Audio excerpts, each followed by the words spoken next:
Part 1-এ আমরা দেখেছিলাম ইয়াবার বিশাল বাজার।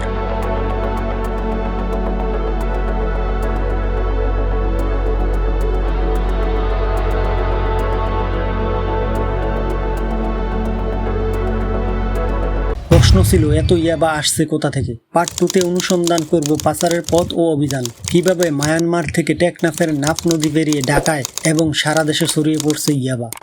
2026 সালের মার্চে টেকনাফ সীমান্তে রেখে যায় 4,20,000 পিস ইয়াবা। এখানেই প্রশ্ন শুরু, আমাদের সীমান্ত কতটা ফাঁকা?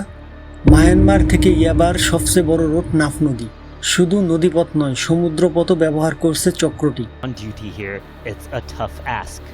2025 সালের জানুয়ারি থেকে আগস্টে টেকনাফ সীমান্তে জব্দ হয় 36 লক্ষ পিস ইয়াবা, গড়ে প্রতিদিন 15,000 পিস ইয়াবা।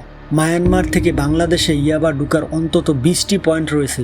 কক্সবাজার ও বান্দরবনের 272 কিলোমিটার সীমান্ত দিয়ে পাচার হচ্ছে জলের বানের মতো। প্রশ্ন, সীমান্ত পেরোলেই কিভাবে ঢাকায় পৌঁছে? মাদকদ্রব্য নিয়ন্ত্রণ অধিদপ্তরের সাম্প্রতিক অভিযানে ধরা পড়েছে এক চক্র। তারা প্রাইভেট কারের গ্যাস সিলিন্ডারের ভিতরে ঢাকায় আনছে 2 লক্ষ পিস ইয়াবা।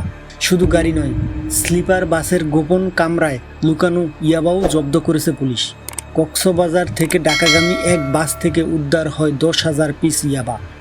প্রশ্ন, আপনার পাশের সিটের যাত্রী কি পাচারকারী হতে পারে? পাচারকারী এখন বডি প্যাকিং পদ্ধতি ব্যবহার করছে, পেটের ভিতরে করে ইয়াবা নেওয়া হচ্ছে।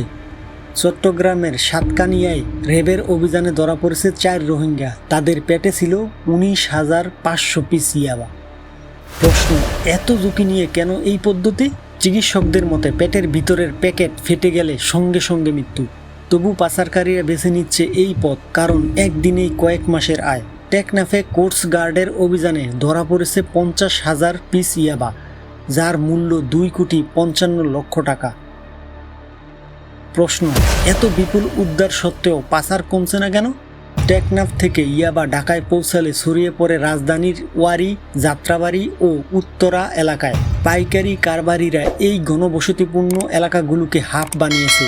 2025 সালের আগস্টে উত্তরা পশ্চিম থানার পুলিশ প্রাইভেট কারের করে 8,000 ইয়াবা সহ একজনকে আটক করে। জিজ্ঞাসাবাদে জানা যায়, ইয়াবা কক্সবাজার থেকে সংগ্রহ করে উত্তরা এলাকায় বিক্রির জন্য আনা হয়েছে। প্রশ্ন, রাজধানীর কেন এই এলাকাগুলি হাব হয়ে উঠেছে?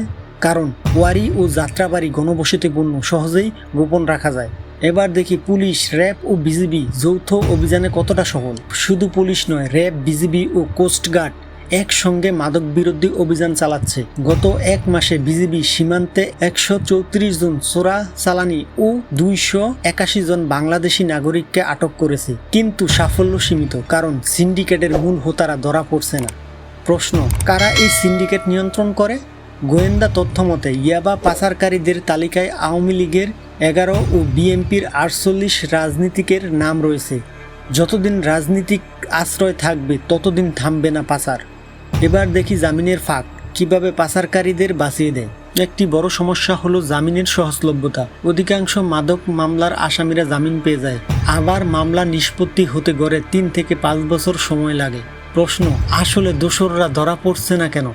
কারণ কখনো তারা নিজেরা পাচারে অংশ নেন না, মধ্যস্থভোগী ও কুরিয়ার ব্যবহার করে। মাদক মামলার দীর্ঘসূত্রতা ও তদন্তের গাফলতি আসামিদের পার পাইয়ে দেয়। জামিন পেয়ে অনেকে আবার মাদক ব্যবসায় ফিরে যায়, কারণ পর্যাপ্ত পুনর্বাসন কেন্দ্র নেই এবং দরিদ্র ও বেকারত্ব তাদের পিছনে ফেলে দেয়।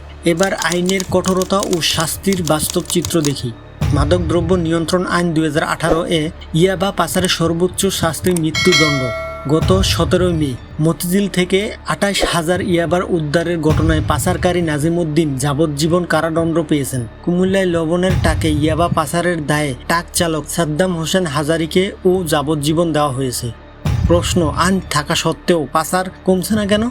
কারণ বিচার প্রক্রিয়া অত্যন্ত ধীর। সারা দেশে প্রায় 5 লক্ষ মাদক মামলা বিচারাধীন। এবার করণীয়, কিভাবে ইয়াবা সাম্রাজ্য থামানো সম্ভব? শুধু পুলিশ অভিযানে ইয়াবা সাম্রাজ্য ভাঙা যাবে না, দরকার টেকসই প্রতিরোধ ও পুনর্বাসন। সরকারি উদ্যোগে কয়েকটি মাদকাসক্তি নিরাময় কেন্দ্র থাকলেও তা অপ্রতুল। বেসরকারি সংস্থাগুলোকে এগিয়ে আসতে হবে। প্রশ্ন, পাচারকারীদের অন্য পথ দেখানো যায় না কেন? সীমান্তবর্তী এলাকায় কর্মস্থান সৃষ্টি, স্কুল শিক্ষার প্রসার এবং সচেতনতা বাড়ানো গেলে পাচারে জড়ানো প্রবণতা কমবে। এবার চূড়ান্ত প্রশ্ন, আমরা কি এই সাম্রাজ্যের পতন ঘটাতে পারবো?